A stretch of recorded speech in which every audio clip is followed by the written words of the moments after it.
Assalamualaikum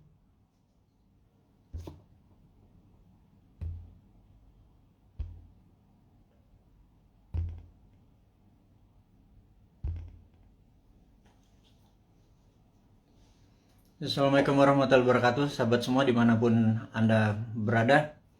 Kita sebentar lagi akan mengadakan siaran langsung. Dan seperti biasa kalau Bosman yang bicara pasti ada sesuatu yang baru, yang sangat penting, yang saya pikir teman-teman selagi di rumah, lagi santai, sudah sholat isya, sudah makan malam, kita akan menggosip. Kita akan mulai, masih 1 menit lagi. Saya lagi mempersiapkan. Biasa saya selalu meminta cek suara. Kalau ada yang bermasalah atau pencahayaan mohon dikabari. Kita masih belum mulai. Kita bersiap-siap dulu. Dan sebelumnya saya menyapa dimanapun sahabat malam ini berada. Terima kasih sudah memilih bersama Bosman di acara ulang tahun ketiga Santara, dan tentunya di atas itu semua ada informasi yang buat Anda butuhkan supaya kita bisa melewati masa pandemi yang sangat berat kita harus lalui semuanya saat ini. Oke.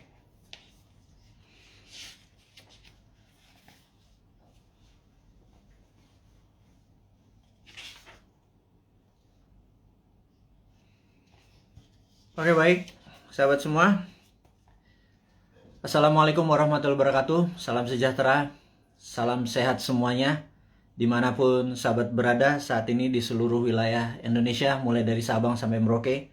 Kita tahu Jawa Bali saat ini masih PPKM level 4. Yang tertinggi itu berapa ya? Saya nggak tahu ya. Saya ini diajari begini-begini. Saya agak sedikit gaptek atau kadang-kadang misinformation. Level 4 itu tertinggi atau terendah? Saya kurang tahu, tetapi yang jelas level 4 itu mall belum dibuka kalau nggak salah, dan masih sama seperti yang selama 2 minggu atau 3 minggu terakhir kita mendapatkan di Jawa Bali. Jadi sahabat semua, kita tahu PPKM level 4 ini akan sampai tanggal 2 Agustus, dan hari ini informasinya yang terpapar sampai 45.000, naik lagi kemarin 28 ribuan, sekarang balik lagi ke 45 ribuan yang terpapar, dan ini sungguh sangat berat. Kalau hal ini terjadi, ini feeling saya aja ya, feeling saya sekali lagi, ini bukan sesuatu analisa atau dari data. Feeling saya kalau sampai tanggal 2 Agustus tidak juga turun, masih 30.000 sampai 40.000 yang terpapar, maka tujuannya sahabat semua ya, kita belum berbicara yang lain dulu, kita biar memahami kondisi saat ini. Jadi niat pemerintah mengadakan PPKM yang saya sampai sekarang lupa artinya apa gitu, mohon maaf, ngapunten pisan, ngapunten. Jadi yang jelas adalah kita waktu awal-awal Juli itu kita terpapar 30.000, 40.000, 50.000. Kemudian pemerintah berharap kalau itu turun sampai di bawah 10.000 yang terpapar per hari, maka itu adalah masa PPKM dilepas dan kita kembali berkehidupan sosial seperti biasa, normal gitu ya. Dan ternyata setelah kemarin PPKM itu gagal membawa ke angka 10.000, kemudian diperpanjang lagi, dan sekarang diperpanjang lagi setelah sampai tanggal 25, 26 diperpanjang lagi, sekarang diperpanjang lagi sampai 2 Agustus. Nah, yang diharapkan adalah dengan PPKM itu adalah pergerakan manusia, human movement adalah di bawah 50%. Tapi kalau bisa 70%. Tapi apa daya, faktanya hanya 15%, alias yang 80-an persen masih bergerak seperti biasa. Karena itu tidak ada perubahan yang signifikan, walaupun cukup ketat di sana sini membatasi, tetapi agaknya perut lapar dan kebingungan akan rekening di bank dan kantong menipis itu membuat logika beberapa sahabat kita yang 80% ini nggak bisa diam gitu ya. Sangat bisa dimengerti, dan pemerintah berat sekali kalau masih 15% yang berada di rumah, kemudian dicoba perpanjang lagi, dan faktanya hanya 20%-an yang berada di rumah, alias yang 80%-an masih keluyuran keluar, walaupun makanan, bisnis sudah tidak banyak dibuka lagi. Dan masukan dari beberapa teman yang dulu pada saat di rumah dia pakai Gojek, pakai GoFood, pakai pesan-pesanan online, food online, ternyata rekening bulanannya meledak. Tidak bisa juga dia belanja tiap hari pakai food online, dan ini membuat mereka mengurangi belanja online. Dan yang terjadi adalah banyak pengusaha yang pivot dari manual pindah ke digital, juga tidak dapat penjualan yang baik. Akhirnya banyak orang sekarang masak makanan di rumah. Jadi pebisnis yang tadinya pivot sebentar ternyata tidak survive juga. Itu adalah fakta-fakta yang terjadi. Jadi saya rangkum bahwa yang diharapkan adalah 50% orang berada di rumah, faktanya hanya 15%. Sampai 2 kali perpanjangan PPKM, tidak turun juga sampai di bawah 10.000, masih 40.000 yang terpapar per hari, 45.000 hari ini. Dan kalau begini terus sampai tanggal 2 Agustus, maka kemungkinan besar PPKM ini akan diperpanjang, baik itu di level 4 atau level 3. Cabenya mungkin pedesannya agak berkurang, tetapi kita harus melihat fakta. Sebentar lagi 17 Agustus gitu ya.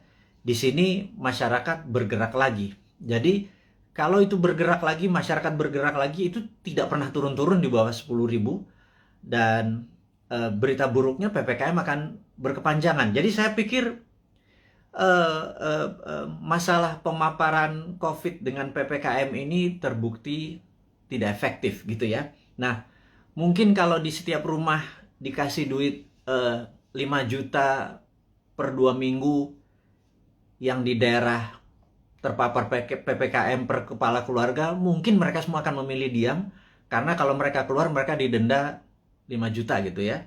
Kalau di dalam rumah dikasih 5 juta. Jadi kalau keluar rumah di charge 5 juta. Mungkin orang Indonesia tuh memang mungkin jangan-jangan nggak bisa dipanis atau nggak bisa dihukum. Yang orang Indonesia tuh cocoknya adalah diberi hadiah atau diberi insentif. Jadi ya kepada kepala negara, pejabat saat ini, ya mbok pakai alternatif kedua, jangan dilarang. Kasih aja sudah duit, kasih vitamin gitu ya. Udah lepas aja, jangan-jangan ini pakai herd immunity, mungkin ya, karuan aja. Jadi ya vaksin diteruskan, vitamin dikasih setiap rumah, duit dikasih 5 juta sebulan gitu ya. Mungkin mereka akan manut sama pemerintah dan gagasan-gagasan ini tadi. Oke. Kemudian saya juga ingin mengabarkan bahwa kita mempromosikan yang namanya kibarkan bendera putih jika Anda atau sahabat semua punya masalah keuangan, masalah kesehatan, dan tugas sahabat semua adalah menurunkan bendera putih itu dengan menolong mereka. Jadi bendera putih itu adalah tanda, bukan menyerah, bukan kalah. Itu adalah tanda Anda butuh pertolongan gitu ya. Kita bingung kalau bendera kuning nanti di sebagian wilayah dibilang kematian, tapi di daerah Makassar putih malah dibilang kematian. Tapi ini bukan itu masalahnya. Kita hanya ingin memberi signal dari sesama untuk sesama bahwa kalau ada bendera putih naik, tanya dia, tolong dia gitu ya. Tetapi saat ini pemerintah dan partai yang mendukung pemerintah agak sensi gitu ya. Dianggap gerakan bendera putih ini adalah gerakan politik yang menganggap kalau itu banyak bendera putihnya dianggap pemerintah ini tidak perform, dan bendera putih ini gerakannya dicoba diganti dengan memasang bendera merah putih, yaitu pejuang melawan COVID. Ini yang saya sedikit heran, kok sensitif banget sih ya pada saat orang atas nama kemanusiaan bergerak dicap mau berpolitik gitu ya. Enggak lah. Kali ini nih politik nomor 5 kali. Nomor 1 adalah humanitarian atau keselamatan sesama anak bangsa. Kalau pemerintah nggak bisa bantu, kita coba bantu dengan berkontribusi menurunkan bendera putih. Jadi bendera putih sekali lagi bukan gerakan politik. Dan kalau Anda, wahai pejabat, sekarang memutuskan untuk memasang bendera merah putih sebagai bentuk perjuangan terhadap COVID, kita dukung juga gitu ya. Bendera merah putih kita naikkan. Tapi kalau teman kita lapar, kodenya apa? Kalau ditaiknya bendera merah putih kan perjuangan gitu ya. Nah, tapi terlalu politik. Sekali lagi, ini bukan politik. Nggak ada niat untuk kita-kita yang mempromosikan bendera putih ini sebagai gerakan politik. Gerakan bendera putih adalah gerakan sosial. Tidak ada niatan untuk berpolitik. Anda aja yang menjabat. Toh 2024 Anda juga selesai semua jabatannya ya. Dan saya titip ya, tolong utangnya jangan banyak-banyak. Karena kami repot bayarin utang Anda gitu ya. Sekali lagi, kami nggak akan cawe-cawe kok sama Anda ya, tapi pasti kami suruh bayar gitu ya. Dan Anda, ya mbok jangan nambah lagi utangnya gitu ya. Berat loh, hampir 6.500 triliun utangnya saat ini. Dan pilihannya Ibu itu juga masih ngutang lagi, nambah 500 triliun lagi. Itu kalau hampir berapa ya kalau nanti di akhir masa jabatan hampir 10.000 triliun. Itu kalau bunganya 5% setahun itu 500 miliar, hanya 500 triliun hanya untuk bayar bunganya. Kasihan Pak, kita nih Pak, New Mind ini Pak, nyaurin utang gitu ya. Anda dapat nama sama pestanya, kita yang nyuci piring Pak. Ya kasihan dikit lah, kasihan dikit buat anak-anak New Mind yang nanti berkuasa ini ya Pak ya. Jadi wahai pejabat, sekarang Anda boleh lakukan apapun, tolong jangan nambah utang gitu ya. Pusing kita nanti bayarnya, anak cucu kita bayarnya. Dan tapi tenang, kalau New Mind berkuasa, Anda nggak diganggu kok. Nggak ada masalah legal, nggak masalah buzzer menyerang Anda. Nggak lah. Anda aja yang pakai buzzer itu untuk membunuh karakter orang-orang yang tidak setuju. Silahkan Anda aja. Kita tidak akan balas. Itu bedanya. Kita akan mikul dur, mendem jeruk. Kita mendem rasa kita. Kita akan kelarkan ini. Tidak ada dendam di antara kita. Bahkan Anda ngutang, monggo. Tapi jangan banyak-banyak. Karena kita akan nyaur, tenang ya. Saya nggak yakin Anda bisa nyaur atau membayar utang tersebut. Tapi New Mind bisa. Jadi sekali lagi, pesan kepada pejabat, Anda masih punya 3 tahun. Bendera putih bukan gerakan politik. Bendera merah putih Anda adalah gerakan politik. Anda mau berjuang melawan COVID, kita juga berjuang melawan COVID. Kita mau membantu sama, itu adalah gerakan kita. Anda nggak dukung, nggak apa-apa. Anda mau menjalankan 3 tahun lagi, monggo, silahkan, kami nggak cawe-cawe. Tapi pesan satu aja, jangan nambah ngutang ya, gitu. Karena repot kalau ngutang diperpanjang. Karena pasti kami yang nyaur, kami yang ini. Anda sekarang silahkan, terus kedua, Anda boleh menggunakan buzzer, silahkan membunuh siapapun yang Anda mau oposisi, Anda mau eksekusi dengan buzzer Anda, silahkan. Tapi nanti jangan harap, kami nggak akan gabung dengan oposisi, kami juga nggak akan gabung dengan itu. Kami anggap semuanya old mind ya, mau oposisi mau incumbent, kami anggap semuanya old mind ya. Sekali lagi kami ulangi, New Mind itu menganggap oposisi saat ini dan incumbent itu adalah old mind. Kenapa kami bilang oposisi itu adalah old mind? Karena sampai sekarang oposisi itu tidak juga memberikan solusi kepada pemerintah. Dan kedua, pemerintah saat ini bengep-bengep berjuang lundang-lundung sendirian, keberatan, ditolong, disaranin, gak denger, ya wis, kita cuma bisa ngasih saran, kita nggak pernah ngeritik loh, ngeritik kasih saran, atau ngasih saran sekalian, Anda nggak pakai silahkan, nanti kita pakai gitu ya. Jadi sekali lagi, New Mind itu bukan oposisi, New Mind itu bukan incumbent, New Mind adalah NKRI garis lucu, dah gitu ya. Jadi pesan kami sekali lagi kepada pejabat, jangan pernah ngutang gedean karena kasihan New Mind. Tapi kalau Anda bisanya ngutang, ya monggo, yang penting hidup ini NKRI masih tetap nyambung. Tapi kita akan semangat terus melunasi utang Anda, satu. Yang kedua adalah kita tidak akan cawe-cawe. Kita nanti tidak akan punya buzzer gitu ya. Kita akan menggunakan semuanya baik, semuanya terbuka, semuanya pakai tepo seliro. Kalaupun saya nggak ngerti ya, saya mungkin nanti atau teman-teman akan sowan kepada senior-senior itu gitu ya. Gimana ngurusnya waktu itu. Tapi yang New Mind, tetap kita akan humble, rendah hati, dan tidak punya dendam ya. Itu kita berita yang di awal dialog malam ini, di malam Selasa di tanggal 27 Juli, di mana saat ini Santara alhamdulillah baru berusia 3 tahun, dan kami menyatakan perjuangan masih panjang untuk menolong UKM, akar rumput. Kami baru saja menyalurkan total 3 tahun itu tidak sampai 200 miliar. Kami membutuhkan UKM yang masih membutuhkan dana. Karena sekali lagi kami melihat bahwa UKM lah bisnis yang survive di masa krisis, yang tetap eksis di masa krisis adalah UKM, terbukti tahun 98 UKM yang survive. Tahun 2008 sewaktu subprime mortgage menimpa dunia, UKM-nya survive. Dan tahun ini, tahun COVID, tahun pandemi, itu pun UKM yang bisa survive. Dan kita tahu UKM saat ini dianaktirikan oleh old mine karena kita tidak bisa minjam kredit kita dibatasi, hanya daerah-daerah tertentu, harus punya jaminan dan lain sebagainya. Kalau sahabat punya masalah keuangan dan perlu pendanaan, Anda mau scale up, Anda mau meningkatkan penjualan, mau menambah cabang, apapun itu, yuk UKM datang, Anda mendaftar hari ini 10.000 UKM pun Santara bisa menelan dan membantu itu semua. Kami akan gulung koming kerja keras seperti pemerintah saat ini membantu rakyatnya. Kita membantu sisi UKM-nya saja.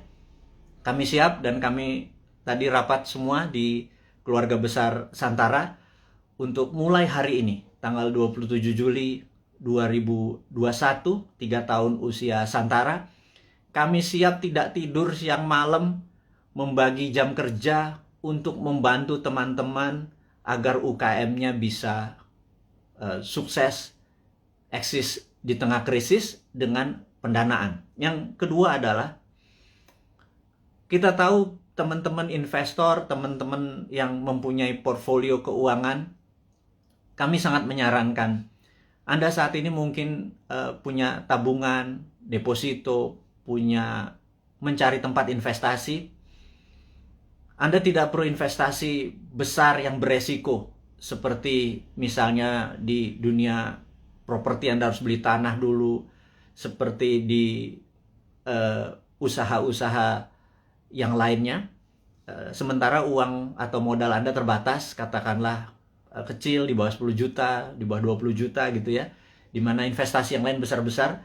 Urun dana adalah kita bersama-sama bergandengan tangan membantu UKM. Jadi underlying uang kita adalah UKM, dunia nyata, dunia real. Jadi kalau Anda punya 10 juta, 2 juta, 1 juta, berapapun itu, kalau di deposito nggak ada artinya, ditaruh di ATM atau habis gitu ya, ditaruh di bini apalagi gitu. Nah, cobalah portfolio Anda, keuangan Anda mulai dibagi-bagi. Jadi misalnya letakkan sedikit di UKM Santara. Anda bisa pilih, sebentar lagi listing-listing di Santara itu akan bertaburan. Anda pilih sendiri. Di dalam investasi, Santara hanya penghulu. Santara tidak menyarankan ini yang baik, ini yang buruk. Anda sebagai investor lah yang berhak memilih pasangan Anda. Kalau Anda adalah cowok investor, maka UKM adalah ceweknya gitu ya. Cari yang cantik, yang pinter, yang terus belajar gitu ya, untuk jadi pasangan investasi Anda.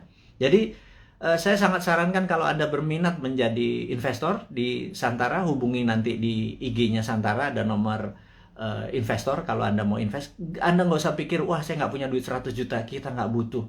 Sahabat, kita yang butuh adalah uang-uang yang nganggur, yang receh, ketimbang ditaruh di tabungan Anda di celengan babi itu, namanya juga celeng gitu ya. Anda pindahkan aja 1.500.000 uang Anda itu, pindahkan ke UKM. Jadi ada dua hal. Satu, Anda bisa dapat dividennya. Dua, Anda menolong ekonomi saudara kita sendiri, para UKM. Jadi itulah filosofi Santara dan niat Santara untuk membantu. Dan Santara saat ini kami ingin melaporkan juga bahwa dalam 2-3 tahun ke depan, dan mulai dari ulang tahun yang ketiga ini, kita akan membuat Santara Internasional. Jadi Santara Viet di Vietnam, Santara Thai di Thailand, dan Santara Filipina. Itu 3 negara akan kita buat duluan. Jadi kita ingin Santara ini go internasional. Itu kita udah siapkan, kita udah ada mitranya. Jadi bukan hanya Gojek bisa di Vietnam, Santara pun bisa. Karena Santara punya keunikan. Ini adalah equity crowdfunding pertama di Indonesia dan terbesar. Dan kita bercita-cita ingin menjadi yang terbesar di ASEAN atau di regional. Dan ini hanya membuktikan bahwa Indonesia bukan jago kandang. Indonesia di bawah New Mind itu ekspor kita. Buktinya Santara. Karena di Vietnam, di Thailand, dan di Filipina tidak ada. Jadi kita go global, company kita.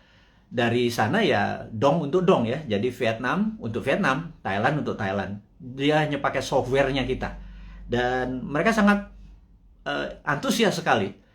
Nah, bayangkan kalau nanti ada 10.000 perusahaan Vietnam listing di Vietnam tapi di Indonesia cuma 1.000.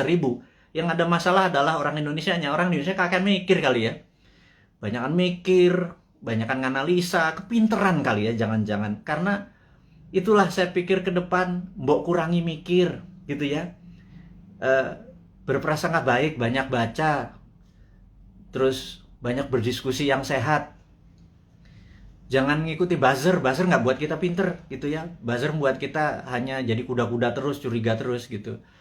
Jadi sahabat semua, kita lanjut lagi. Santara Go Internasional ini dikawal oleh seorang profesional yang khusus untuk melaksanakan di bidang internasional ini. Dan kami serius sekali untuk membuat Santara menjadi perusahaan regional gitu ya. Kemudian ada lagi yang menarik. Santara adalah satu-satunya yang maaf agak meler ini. Jadi Santara satu-satunya saat ini yang siap dengan secondary. Secondary itu begini. Kalau Anda invest, Anda ingin exit. Itu exitnya bisa di secondary. Jadi investasi itu ada dua. Satu dari dividen, di mana Anda dapat benefitnya, dividen. Dua adalah kenaikan dari nilai saham tersebut. Dan kenaikan nilai saham tersebut bisa Anda lepas di mana? Di secondary market. Jadi kalau Anda misalnya saat ini di IDX atau di Bursa Efek Indonesia, Anda membeli saham katakanlah BCA gitu ya, harganya lupa saya sekarang berapa, 30.000 atau 29.000 kali. Begitu Anda membeli, suatu hari harganya menjadi 30.000 atau 31.000, ada untung 1.000-2.000 perak.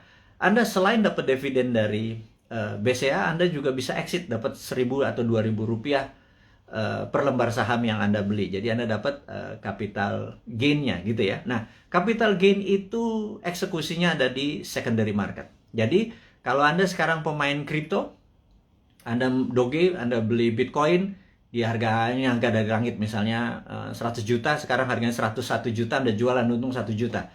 Itu namanya secondary market. Anda melepas secondary market. Nah, sebentar lagi Santara akan meluncurkan secondary market. Izin kita dari OJK sudah lengkap. Jadi bisa dibayangkan saat ini ada 1 juta sahabat kita yang bermain di kripto gitu ya. Uangnya tentunya saham-saham internasional. Koin-koin yang Anda main adalah koin internasional. Jadi uang Anda sebenarnya menguntungkan negara lain. Terus kemudian di Bursa Efek Indonesia juga ada sekitar 1,2 juta investor yang setiap hari ada di floor saham untuk jual beli sahamnya. Dan kita berharap sewaktu Santara secondary-nya dibuka, itu adalah teman-teman yang portfolio keuangannya tadi bermain mengharapkan capital gain, Anda bisa menolong UKM karena yang Anda beli adalah saham UKM. Benar-benar ada sektor realnya, yaitu membantu sahabat UKM di Indonesia. Dan apa yang terjadi kalau di Vietnam, Thailand, dan Filipina kita bisa bersama-sama, ini terlalu mulus kalau kita bilang sekarang ya. Anggap 3-4 tahun lagi lah sampai 2026, 2027. Itu kita akan menjadi the biggest bursa UKM di dunia. Dan ini akan membuktikan bahwa Indonesia sekali lagi bukan jago kandang. Indonesia memang layak 2045 menjadi superpower country. Sekali lagi, Indonesia tahun 2045 layak menjadi superpower country. Sayangnya saat ini ya, sudah 20 tahun kita dipimpin oleh 3 kepala negara. Kita belum juga per hari ini menjadi negara superpower. Ya, saya sengaja membuat kata-kata ini untuk semua berpikir, bukan mengkritik, bukan ngeledek, bukan nyinyir, tetapi sebuah realita. 3 tahun kita dengan Ibu Mega, kemudian 10 tahun kita dengan Pak SBY, kemudian ditambah saat ini Pak Jokowi 7 tahun. Jadi total 20 tahun. Pertanyaannya, apakah Indonesia sudah menjadi negara superpower dalam 20 tahun? Jawabannya, kita masih negara pengimpor, kita masih negara penghutang, kita masih bergantung yuan dan dolar.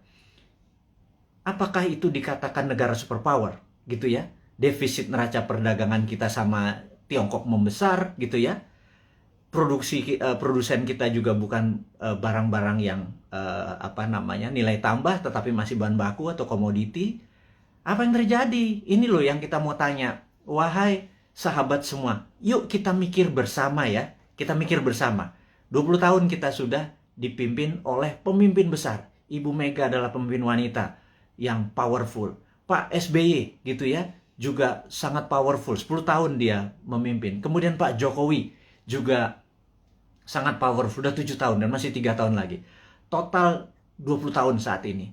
Pertanyaannya kita, apakah sudah jadi negara superpower? GDP per kapita waktu Bu Mega itu adalah 1.700. Kemudian sama Pak SBY dibikin sekitar 3.700. Kemudian saat ini Pak Jokowi naik 15% lah. 7 tahun naik 15%, jadi sekitar 4.000-an gitu ya. Kalau Pak SBY naiknya 220%. Kemudian Bu Mega naik sekitar 15% 3 tahun. Jadi saat ini kita ulangi lagi, apakah Indonesia menjadi negara superpower selama 20 tahun 3 presiden ini berkuasa? Nah, kemudian di 2024 para calon-calon yang ada itu genre politiknya adalah mirip dengan ketiganya. Misalnya kita sebut aja Pak Prabowo, ya dia adalah ke Ibu Mega gitu ya. Kemudian ada AHY mungkin ya, itu dia ke arah Pak SBY. Kemudian ya ada nama-nama seperti Pak Ganjar, Erick Thohir dan lain sebagainya, seperti istana sekarang atau Pak Jokowi genrenya. Apakah dengan mereka menjadi presiden 2024 sekarang yang ada di etalase politik sekarang ini, apakah selama 20 tahun ke depan akan membuat Indonesia menjadi negara superpower? Tanya deh gitu ya. Anda kan ngefans tuh ya sama Pak Ridwan Kamil, ngefans sama Pak Ganjar. Nggak salah ngefans sama mereka. Saya juga ngefans loh, teman saya semua gitu ya. Tanya, 5 tahun dengan mereka, 10 tahun dengan mereka itu akankah membuat Indonesia menjadi negara superpower gitu ya. Nah, pertanyaan berikutnya. Emang ada negara dalam 20 tahun menjadi negara superpower gitu ya. Itu kan, ini Sontoloyo ngomong doang lu si Bosman ini, emang ada negara dalam 20 tahun menjadi negara superpower? Oke. Saya ini saya pembaca buku cukup gila gitu ya, dan dari video IG live terakhir dan hingga saat ini saya lagi membaca buku Deng Xiaoping the Transformation of China dari Ezra Vogel. Bukunya 700 halaman, saya baru baca 500 halaman. Very powerful sekali Deng Xiaoping ini. Dan ini yang saya mau ceritakan, apakah dalam 20 tahun emang ada negara menjadi superpower? Oke, jawabannya adalah begini. Sahabat semua, di tahun 1918 Perang Dunia Pertama berakhir. Dan disitulah Jerman kalah perang. Jerman harus menanggung hutang atau biaya Perang Dunia Pertama yang rusak tadi ke negara pemenang perang. Jadi sudah Jermannya miskin, Jermannya harus membayar kerusakan yang dia buat. Jadi Jerman kalahnya 2. Udah rata tanah di Jermannya, Jerman harus bayar utang. 1918. Kemudian 1933 Jerman menyerang Polandia. 36, 39 masuklah Perang Dunia Kedua gitu ya, sampai tahun 45. Udah, kita sederhanakan aja. Dari 1918 sampai 1938 itu 20 tahun. Jerman menjadi negara superpower. Betul nggak? Dia bisa mengalahkan Eropa kok dalam 20 tahun dari negara miskin, dari nol. Pertanyaannya, apakah waktu Jerman selama 20 tahun itu untuk menjadi negara superpower, Jerman ngutang IMF? Jerman minjem yuan? Jerman pakai teknologinya Tiongkok? Mikir nggak tuh? Ada nggak sih yang mikir?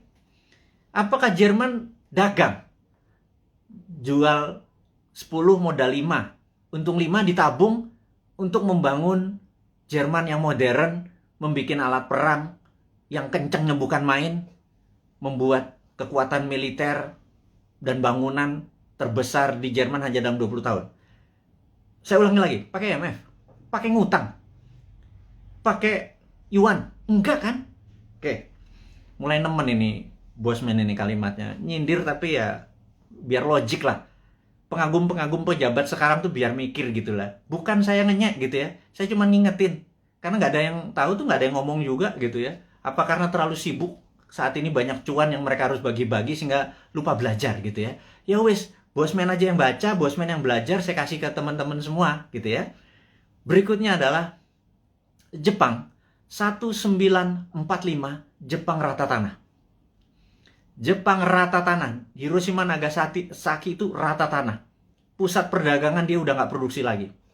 Kemudian 1964, 19 tahun, ada yang namanya Olimpiade Tokyo. Seperti sekarang ini, ada Olimpiade Tokyo. Anda harus nonton. Waduh, itu atletnya model semua itu. Ada Alika Smith, ada Robin dari Kanada, ada yang Jerman. Udahlah, Anda nonton dah. Jangan kebanyakan nonton acara sinetron di Indonesia itu, nggak ada pelajaran apa-apa itu.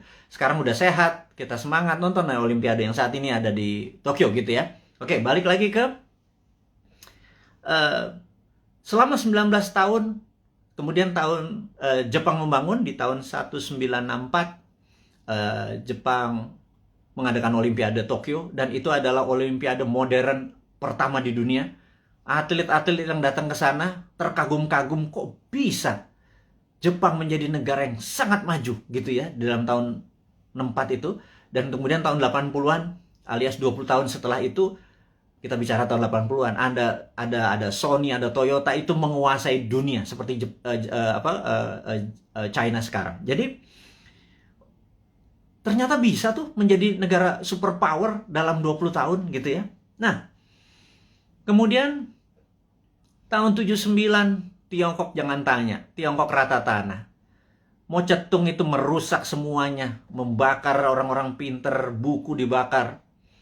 Sampai orang yang Mao Zedong tidak sukai berkuasa atau mendapat kesempatan memimpin yang namanya Deng Xiaoping.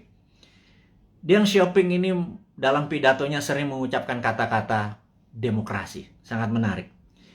Demokrasi ini bukan berarti hanya pemilihan langsung, tapi demokrasi ini adalah semua orang yang berprestasi itu boleh mendapat jabatan yang tertinggi. Jadi orang berprestasi bukan karena dia membantu pemenangan terus dijadikan komisaris, bukan ya, bukan seperti itu ya. Jadi benar-benar berdasarkan merit atau prestasi, namanya meritokrasi. Nah, demokrasi ini adalah membebaskan semua orang yang berprestasi untuk menduduki jabatan penting. Nah, Deng Xiaoping memepet Ronald Reagan di tahun 80-an, dan Amerika banyak membantu Deng Xiaoping yang mengatakan dia akan mengikuti apa yang negara demokrasi mau. Ini yang saya bilang dia main 3 kaki. Kemudian dia harus memilih, dia berpihak ke Rusia, Soviet, atau ke Amerika. Dia main 2 kaki. Ke Soviet sesama komunis, ke Amerika pura-pura ikut demokrasi. Di tahun 1989, Deng Xiaoping menghadapi sebuah dilema yang besar di mana demokrasinya meminta banyak korban, dan disitulah ada 2 pilihan: soft power ikut demokrasi atau hard power China mulai berdiri sendiri. Akhirnya Deng memilih pilihan kedua. Disikat 10.000 mahasiswa di Tiananmen Square, dan disitulah muncul Tiananmen Papers. Jadi efeknya adalah seluruh investor keluar dari Tiongkok pada saat itu, China alone, China sendirian. Di tahun 89, para petinggi PKC, Partai Komunis Cina, memutuskan fuck IMF. Kalimat gue ngomong gini gak apa-apa ya. Kemudian dia mengatakan waktu ada Tiananmen, Gorbachev itu ada di Tiongkok. Deng Xiaoping di bukunya bilang, Gorbachev goblok katanya gitu. Nah, akhirnya benar, perestroika dan glasnost-nya Gorbachev merubuhkan Uni Soviet gitu ya. Sementara Deng Xiaoping dengan protokol Tiananmen-nya membuat China 89 ya, sendirian, semua ditinggalin sama perusahaan-perusahaan asing. Dia mulai memprinting renminbi dengan yuan dan lain sebagainya, itu udah saya lama ceritakan. Puncaknya adalah tahun 2008 pada saat Olimpiade Beijing. Jadi tahun 1989 sampai 2008 adalah 19 tahun. Oke, kita buletin aja. 20 tahun. China menjadi negara superpower. Sekali lagi, sejak saat itu sampai sekarang 20 tahun kemudian 2013, China punya policy mulai ofensif, mulai menyerang, mulai keluar untuk membuktikan kedikjayaannya dia. Selama 3000 tahun, Tiongkok adalah negara trader terbesar di dunia. 200 tahun terakhir, Eropa masuk ke Shanghai, ke Beijing, dikasih narkoba, opium, membuat goblok orang-orang Tiongkok. Dan membuat Deng Xiaoping bilang, kita harus merebut balik. Kemudian apa yang terjadi 20 tahun setelah tahun 89, tahun 2008 adalah puncak ekonominya Tiongkok. Dan sekarang dia terus berjalan 20 tahun kemudian. Dalam 40 tahun, Tiongkok kembali menjadi negara trading terbesar di dunia dan negara kedua terkaya setelah Amerika. Sekali lagi, sahabat semua, ini membuktikan bahwa dalam 20 tahun harusnya Indonesia bisa menjadi negara superpower. Setidaknya road to become superpower country. Nah, 3 tahun Bu Mega, 10 tahun Pak SBY, dan 7 tahun Pak Jokowi, dia sudah do the right thing. Sekali lagi, sudah do the right thing. Ke depan, 20 tahun ke depan, sampai 2045, Indonesia untuk menjadi negara superpower, apakah genre old mind Anda masih mau pakai? Kalau Anda mau pakai ya silahkan, karena ini kan demokrasi, gitu ya. Tetapi kalau Anda mau memakai new mind, ini persis seperti apa yang Tiongkok lakukan, seperti Jerman lakukan, seperti Jepang lakukan. New mind punya konsepnya. Monggo, yang menjadi presiden yang sekarang ada di etalase, monggo. Tetapi kalau mau pakai konsepnya new mind, kita sudah lengkap. Inilah sahabat semua, sahabat-sahabat Bosman, kaum Sontoloyo dari Republik Sontoloyo ini. Saya minta Anda semua sekarang mempromosikan ini semua. Bukan karena Bosman mau jadi presiden. Enggak, lupakan. Enggak penting. Yang penting kita cuma sejahtera. Untuk sejahtera itu harus punya konsep menjadi negara besar di tahun 2045. Gitu ya. Nah, untuk itu sekali lagi sangat rinci. Gimana caranya? Yaitu contohnya adalah kita tahu UKM saat ini 97% angkatan kerja itu adanya di UKM. Saya ulangi lagi. 97% angkatan kerja itu ada di UKM. Gara-gara pandemi, 9,7 juta sahabat kita menganggur. Karena Pak, UKM yang terpukul. Berikutnya, UKM saat ini belum menjadikan karpet merah difasilitas oleh pejabat negara. Karena kita belum bisa berdaulat UKM itu. Padahal ada lebih 50 juta UMKM ya, dari mikro, kecil, menengah, yang menghidupi 97% angkatan kerja. Jadi, kalau angkatan kerja ini mau mendapatkan lapangan kerja, bukan perusahaan besar yang dikasih pendanaannya, tetapi perusahaan UKM, gitu ya. Nah, Santara saat ini hadir untuk membuktikan bahwa konsep new mind itu berjalan.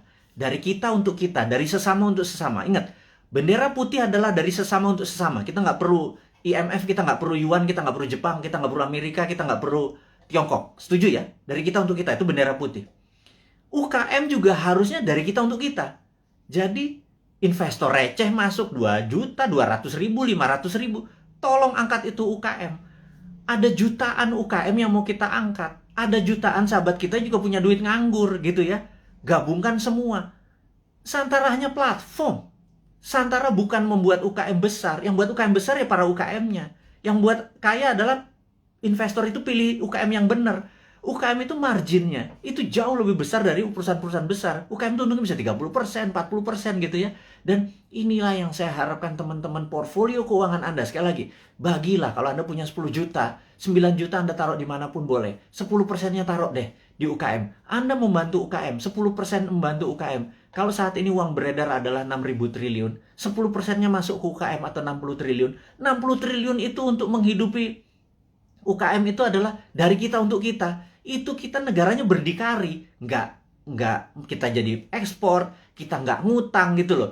Nah, sahabat semua, di ulang tahun Santara ketiga dengan berapi-api si Bosman Sontoloyo ini ngapunten minta izin tanpa niat menyinggung siapapun, tetapi kita mengkritik diri kita sendiri bahwa yuk 20 tahun kita ucapkan terima kasih kepada pemimpin-pemimpin kita yang telah membawa kita ke saat ini, kita masih utuh negaranya, dan ke depan kita harus mempunyai konsep baru. Konsep baru ini adalah yang kita akan lakukan adalah membangun akar rumput, gitu ya. Membangun akar rumput ini adalah bisnis akar rumput kita bantu, adalah investor akar rumput kita bantu. Jadi itu adalah informasi, dan ini terakhir berita internasional. Jadi ada 3 step tadi ya, lokal tentang pandemi, bahwa kita belum melihat pandemi ini akan berakhir sampai habis 17 Agustus sampai Agustus, belum melihat.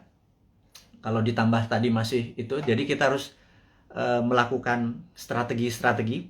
Tetapi, nah ini kita harus bicara, tidak selalu sisi negatifnya. Selalu setiap hoax itu ada key, setiap jatuh itu ada naik gitu. Setiap jatuh pasti ada peluang. Nah, sahabat semua, kita mau mengingatkan bahwa kapan moment of greatness dari Indonesia itu. Moment of greatness adalah mulai Oktober 2022. Bukannya jauh ya, itu angka dekat sekali. Kenapa? Karena G20 akan diselenggarakan bulan Oktober di 2022. G20 ini adalah government 20 negara akan hadir, di mana saat itu ini adalah moment of greatness dari bangsa Indonesia untuk membuktikan bahwa kita negara yang layak untuk dijadikan tuan rumah. Dan pada saat itu kita harus menyiapkan, sahabat semua, menyiapkan sesuatu untuk momen sebesar ini itu tidak semalam atau 2 malam. Itu menyiapkannya dari sekarang ini. Jadi peluangnya besar sekali.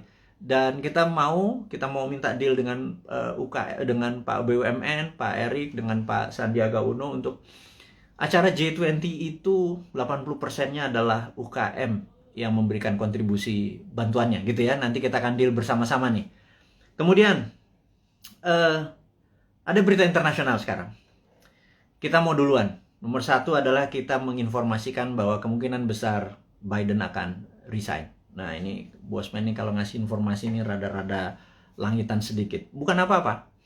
Karena berbisnis, bernegara, itu kita bukan hanya menyadari kekuatan politik lokal atau minat dari lokal, bahwa kekuatan asing itu patut dipertimbangkan, gitu ya. Dan kita tahu cara berpolitik 7 tahun terakhir ini kental politik lokal, gitu ya. Tidak peduli sama politik luar negeri. Bahwa misalnya kita sangat miring ke Tiongkok gitu ya. Seakan-akan di dunia ini negara cuma Indonesia dan Tiongkok gitu. 190 negara lain tuh nggak kenal tuh. Emang ada negara Nauru ya? Emang ada Solomon Island ya? Emang ada negara Sri Lanka ya? Gitu ya. Ini saya suka heran gitu ya, kok negara Tiongkok apa-apa Tiongkok gitu ya. Nah, kita cuma mengingatkan itu kan old mind, cuma satu negara yang ada di kepala mereka. Kalau new mind negara itu 190 negara gitu ya. Nah, kita harus melihat bahwa kemungkinan besar Biden akan resign. Hanya sekedar mengingat bahwa kita tahu Trump waktu kalah itu ada yang mengatakan 4 negara bagiannya direkayasa. Dan pada saat malam sebelum pelantikan Biden melakukan lobby, dan ini saya ceritakan kepada sahabat semua, ke Pentagon. Dan Pentagon agaknya mempunyai limit terhadap Biden karena dia dianggap lemah, dan Amerika tidak bisa menang perang lawan Tiongkok kecuali Biden dilengsarkan dengan alasan kesehatan. Ya, ini sekali lagi. Kemudian naiklah Kamala Harris, dan ini kuncinya. Siapa yang jadi wakil presidennya Kamala Harris? That's the key. Saya nggak bisa kasih tahu sekarang karena saya emang nggak tahu. Tetapi ini harus menjadi perhatian sahabat semua, jadi bahan renungan bahwa oh iya, bernegara itu ada negara besar gitu ya. Karena dolar saat ini menguasai 65% transaksi dunia, dan itu namanya Amerika. Yuan saat ini cuma 1%-an yang namanya Tiongkok gitu ya. Terus kenapa transaksinya pakai yuan, kita juga nggak ngerti kadang-kadang. Terlalu pintar mungkin ya, karena banyak prestasi. Jadi kita yang nggak nyampe ilmunya. Oke, kemudian kita mau mengingatkan adalah begitu Biden nanti resign atas nama kesehatan, maka di sini Tiongkok yang mulai ketar-ketir. Jadi Tiongkok memang waktu kemarin PKC, Partai Komunis Cina, merayakan ulang tahun ke-100, Xi Jinping dengan retorik dengan pidato yang orasi luar biasa, mengatakan bahwa akan memenggal kepala negara yang membuli Tiongkok. Dan ini kata-katanya sangat ofensif gitu ya.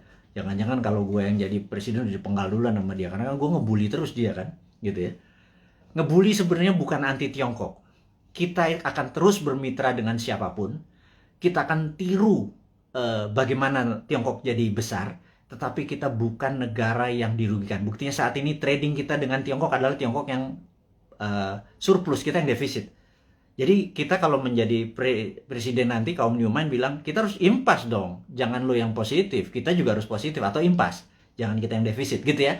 Tapi itu perlu strong lobbyis gitu ya. Bukan, yang mimpin lobbynya adalah diplomatik NKRI garis lurus, bukan trader gitu. Kalau trader ya negara untung rugi nggak peduli, yang penting kantong gue tebel gitu kan. Nah itu ya. Ya itulah, siapa yang masih memuja-muja orang-orang itu, Anda harus ingatkan. Suatu hari Anda tidak menjabat gitu ya. Nah, tapi ingat, kita bukan tipe balas dendam. Gitu aja bedanya Newman. Kemudian kalau kedua, Xi Jinping mengatakan bahwa dia akan melakukan aneksasi Taiwan, Hong Kong dan Macau. Kemudian dia juga menyiapkan 100 silo dengan hulu ledak nuklir. Silo adalah tempat peluncuran roket berkepala nuklir. Ini menunjukkan Cina benar-benar ready untuk war. Nah, pertanyaannya, apakah akan terjadi war physical? Di sini kita mau mengingatkan bahwa sewaktu kita melihat dari sisi Amerika, apakah Amerika akan melakukan naval war? Karena perang China sama Amerika, battlefield-nya atau tempat perangnya adalah Laut Cina Selatan. Karena perangnya laut, maka perangnya naval. Naval itu adalah perang kapal. Jadi kapal Amerika mungkin mepet sampai China, Tiongkok sisi barat, sisi timur, kemudian sebelum mepet tersebut roket-roketnya Tiongkok langsung mukulin kapal di navinya kapalnya Amerika. Tapi kayaknya nggak mungkin, karena itu tidak berefek kepada mainlandnya Amerika. Dan perang di laut itu mahal, gitu ya. Perang di laut itu mahal. Jadi sahabat semua, apa yang dilakukan kalau perang ini terjadi? Perangnya ada dua, yang kita sebut ini perang baru. Perang baru, saya baru baca bukunya soalnya. Saya ini kaget-kaget dengan istilah baru. Saya nggak yakin para pejabat sekarang sempat baca. Jadi ya udah, kita ajarin aja mereka dengan ini, namanya invisible war atau perang yang tidak terlihat.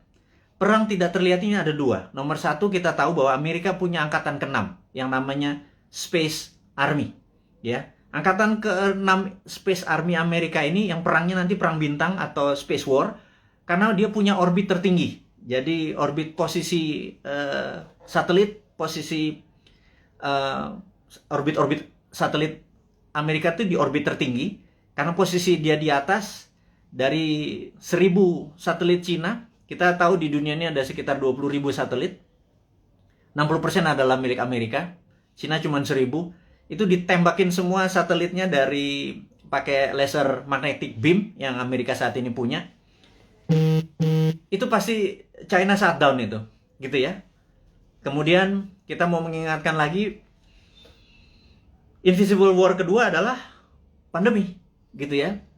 Jadi dihajar dengan pandemi di sisi bawah, di atas, di yang tidak kelihatan juga di sisi battle space, perang udara. Nah, teman-teman, apapun yang terjadi, perang antara gajah, dua gajah itu jangan pelanduk mati di tengahnya, jangan Indonesia mati di tengahnya. Karena itu kita selalu menantang old mind ini. Punya plan B nggak? Gitu ya. Sekali lagi, punya plan B nggak kalau benar-benar ini terjadi? Karena kapanpun bisa terjadi. Anggap tidak terjadi, tapi kan plan B tetap harus punya gitu ya. Gitu. Misalnya kita tanya lagi, kalau vaksin yang 150 juta sudah divaksinin semua warga Indonesia, tetapi tetap aja COVID tetap merajalela, punya plan B nggak? Gitu ya. Nah, kalau nggak punya plan B, ini bernegara model apa sih kalian itu, gitu ya? Nggak ngerti geopolitik luar negeri, nggak ngerti pandemi, bahwa itu adalah war tool, strateginya adalah gagap, gitu ya. Kita sekali lagi, ini bukan mengkritik, ini mengingatkan bahwa kesadaran bernegara dari kaum Newman itu tinggi. Kita nih patriotis semua nih kaum Newman ini. Kita nggak pernah menyalahkan tanpa solusi. Gitu. Kita ngeritik barusan aja, nyinyir-nyinyir sedikit, tetap ngasih solusi gitu ya. Nomor satu solusinya apa? Itu kita kasih berita internasional bahwa Biden mungkin resign, China sama Amerika mungkin eskalasi perangnya akan tinggi. Kemungkinan perangnya adalah invisible war, yang satu pakai space orbit tertinggi dan kemudian pakai COVID atau pandemi gitu ya. Kemudian perang ini dengan COVID ini akan panjang gitu. Pertanyaan berikutnya adalah, setelah pandemi ini masih ada perang nggak? Karena saat ini masuk perang dunia ketiga sesungguhnya. Perang dunia ketiga itu ada common enemy, ada musuh bersama. Kalau dulu Jerman di perang dunia pertama, cuma ada Jerman dan Jepang di perang dunia kedua. Common enemy kita atau musuh bersama kita saat ini adalah pandemi. Seluruh dunia kena pandemi. Jadi kita ini harusnya udah masuk kategori war. Dan invisible war tentunya. Musuh kita tak terlihat. Ini kita harus gandengan tangan sesama apa namanya, human atau homo sapien ini, sesama makhluk yang namanya manusia ini gitu ya. Jangan lagi bilang membeda-bedakan agama, ras, suku dan lain sebagainya negara. Jadi untuk perang lawan pandemi ini kita benar-benar satu saudara semuanya. Nah, yang harus diingatkan lagi adalah setelah pandemi ini kemungkinan besar, dan kita udah ngomong tahun lalu, kemungkinan besar ada yang namanya climate war atau perang cuaca. HAARP atau HARP saat ini sudah mulai saling tembak. Dan dulu selama 10 tahun biasanya di Alaska antara Rusia sama Amerika. Nah, HARP ini, Amerika pernah nembakin HARP ini membuat kelangkaan gandum, sehingga gandum di Timur Tengah kurang karena tidak bisa disuplai oleh Rusia. Rusia dikerjain, waktu itu kering kepanjangan. Kelaparannya di Timur Tengah membuat peristiwa Mesir terjadi gitu ya. Ini semua ada relasinya dan sudah berhasil merubah. Jadi climate war ini akan membuat kelangkaan pangan. Nah, itu dunia ya, bukan Indonesia saja. Indonesia ini punya kelebihan, yaitu punya 2 musim. Musim hujan, lupa gua. Musim durian juga masuk harusnya ya. Musim kawin segala macam, lupa gua. Jadi bukan musim hujan dengan musim kemarau saja. Indonesia ini 90% wilayah yang mengandung air, H2O maksudnya. Kemudian alamnya ada vulkanik, tektonik, dengan setiap saat alam memberikan pupuknya. Kemudian kita juga memiliki laut yang menghasilkan ikan. Kita ini komplit sehingga Indonesia bisa menjadi, seharusnya kalau di bawah New Mind nanti, Indonesia menjadi the biggest food country. Kita akan banyak membangun food estate. Itu adalah solusi. Dimana pada saat selesai pandemic war, perang ini, kita akan menghadapi perang cuaca atau climate war, dan kita harusnya menjadi rule the world dengan cara itu. Jadi 2045 Indonesia benar-benar menjadi negara superpower gitu ya. Itu kita kasih bocoran-bocoran seperti ini terus untuk mengingatkan bahwa udahlah 20 tahun ke depan bisa Indonesia menjadi superpower, tetapi tidak bisa dengan cara old mind, dengan cara new mind. Ini loh konsepnya new mind, kita berikan papersnya, kita berikan konsepnya, kita berikan orang-orangnya juga. Kalau Anda nggak, ini kita sepaket kok. Kita sering diskusi, kita banyak, ada sekitar 50-an sahabat-sahabat Bosman, berapa profesor segala macam. Terus saya bukan sendirian. Mana mungkin sih saya bisa buat video setiap hari segitu banyak. Dan ilmunya adalah ilmu terupdate. Itu kalau nggak dengan profesor-profesor yang berada di sekeliling saya yang benar-benar mencintai tanah air ini dan benar-benar memahami geopolitik dan geostrategi. Itulah para kontributor yang terus membuat New Mind selama 3 tahun ke depan menjadi pinter. Yang saya harap sih sebenarnya saat ini kan masih 3 tahun, yang old mind minggir, sekitar 30 menteri minggir, menteri-menteri new mind masuk gitu ya. Tapi ya benar-benar harus versinya new mind. Nomor 1 misalnya BI kita bubarin, di bawah masuk di bawah menteri keuangan, jadi dirjen moneter gitu ya. Waduh, kalau kayak gitu mah waduh, kita printing money, kita kasih ke UKM produksi tentunya, bukan UKM non produksi. UKM produksi dulu supaya nggak terjadi inflasi. Inflasi adalah kalau uang beredar tidak sama dengan produksi. Jadi uang beredar harus sama dengan produksi. Berapapun uang dicetak selama produksinya sama, tidak ada inflasi. Kecuali ilmu lama ya, ilmu supaya kita ngutang terus dengan IMF, itu nggak boleh printing money. Yaitu ilmunya old mind. Monggo silahkan, masih 3 tahun lagi. Atau mau sekarang mau dibantu sama kita, boleh. Minggirlah 30 orang itu, atau minggir semua kabinetnya. Masuklah generasi new mind ini. Nah kalau enggak ya udah, kita nunggu 3 tahun lagi. Tapi sekarang selama 3 tahun kita minteri 200 juta saudara kita debat ilmunya new mind dengan old mind, kita debat, kita buka. Dan sahabat semua, Anda adalah pahlawan-pahlawan 4.600 ini orang yang mendengarkan Bosman saat ini. Anda adalah orang-orang yang luar biasa yang punya ilmu ini, yang saya yakin Anda berdebat dengan siapapun, Anda udah punya basic ilmunya yang luar biasa. Nah, terakhir saat ini informasinya sahabat semua, eh, entah bagaimana di YouTube itu banyak sekali cerita tentang Satrio Piningit gitu ya. Ini saya mau meluruskan lagi. Satrio Piningit adalah dulu Jayabaya menyatakan pada saat ada goro-goro dan corona ini dianggap goro-goro yang meruntuh lantakan dunia, ini akan muncul Satrio Piningit atau Satrio yang dipingit gitu ya, dipingit, diumpetin gitu ya. Dan ada yang mengatakan Bosman ini video-videonya dia keluar tapi orangnya nggak keluar. Ini jangan-jangan Satrio Piningit. Saya bilang ini kurang ajar ini. Saya bilang jangan pernah menyebut Satrio Piningit itu Bosman. Nggak ada urusan, sekali lagi. Saya nggak pengen disamakan karena niat saya bukan begitu gitu ya. Terus ada yang bilang bahwa Pak Soekarno itu Jawa Timur atau Majapahitan, Pak Harto Jawa Tengah atau Mataraman gitu ya. Kemudian Pak SBY adalah Jawa Timuran, Majapahitan, Pak Jokowi Jawa Tengah, Mataram. Sekarang sudah masanya balik lagi ke Jawa Timur, Majapahitan, Bosman, arek Jawa Timur, terus cocok Majapahitan. Saya bilang lo gila lo, analisa kayak gitu jangan ya. Tolong hal-hal seperti begini jangan diucapkan karena itu nggak penting gitu ya. Memang itu folklore atau cerita rakyat. Tapi sekali lagi nggak begitu. Yang jelas kita ke depan lebih mementingkan kebersamaan kita, dan siapapun yang jadi presiden nanti kalau bisa adalah mereka-mereka yang punya new mind. Jadi sahabat semua dimanapun Anda berada, saya ucapkan terima kasih sudah bersama-sama Bosman selama 1 jam ini. Kita ucapkan selamat ulang tahun Santara kepada kru dan kepada teman-teman yang membantu Santara selama 3 tahun ini. Saya ucapkan terima kasih. Dan kepada Santara kedepannya juga saya ucapkan semangat terus. Dan kepada sahabat semua, bantulah sesama-sama UKM. Dan kepada Anda UKM yang memerlukan dana, pergilah ke Santara. Dan kepada investor-investor Anda seperti saya yang receh-receh ini, monggo portfolio Anda masukkan ke Santara. Kemudian kita mengingatkan bahwa momen kita adalah G20, yaitu Oktober 2022. Yuk kita bareng-bareng membantu UKM. Kemudian kita tahu bahwa pandemi ini masih lama karena memang didesain atau pandemik atau pandemi yang diplan, yang direncanakan, ada yang ditarget. Kita terus menjaga kesehatan, dan kepada tenaga medis, tenaga kesehatan, kami semua di belakang Anda, jangan pernah menyerah. Terima kasih Anda sudah memberikan hati Anda, tenaga Anda. Saya dan kami cuma bisa mendoakan bahwa terbaik buat Anda, keselamatan buat keluarga Anda, terus menjaga kesehatan. Dan kepada sahabat semua di Indonesia dan dimanapun Anda berada, kaum NKRI garis lucu ini, teruslah mendoakan kita supaya menjadi yang terbaik, saling membantu sesama.